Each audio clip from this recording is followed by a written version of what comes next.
In this piece at Politics PA, they go through the instructions for voting by mail. Step 1, read the instructions carefully and mark your ballot. Be sure to complete the front and back of each page. Okay.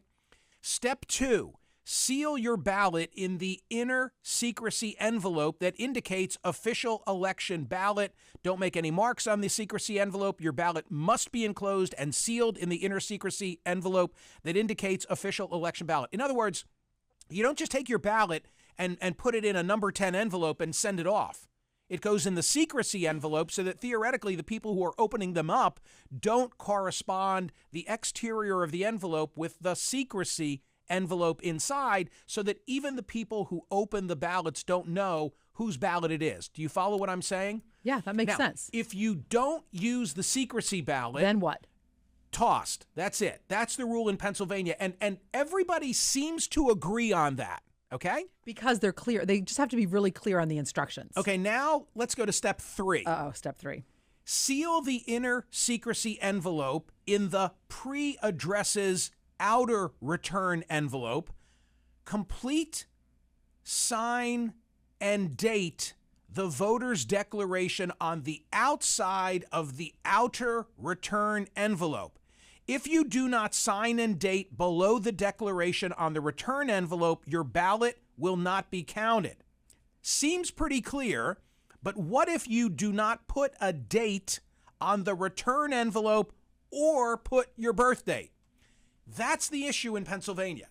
In other words, in this election, unlike what happened in 2020 in the midterm, where the time period was extended because of the pandemic, we are talking about ballots that were received by Election Day.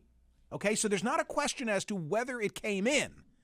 What it lacks is the voter having dated the exterior of the envelope. And McCormick is saying, count them regardless. And Oz is saying, don't count them. Why? Because McCormick is doing decidedly better among mail-in ballots than is Oz.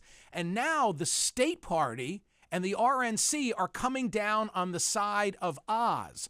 Why? I think because they think Oz is going to win and they don't want to piss him off.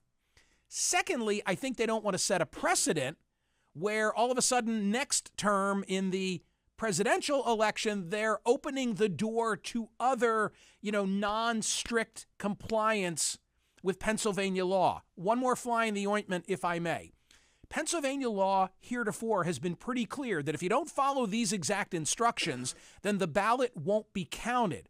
But a week ago, the Third Circuit, which is the Federal Court of Appeals, in an unrelated case, a 2021 judicial case, decided that you should not throw out a ballot because the voter didn't write the date on the exterior of the envelope.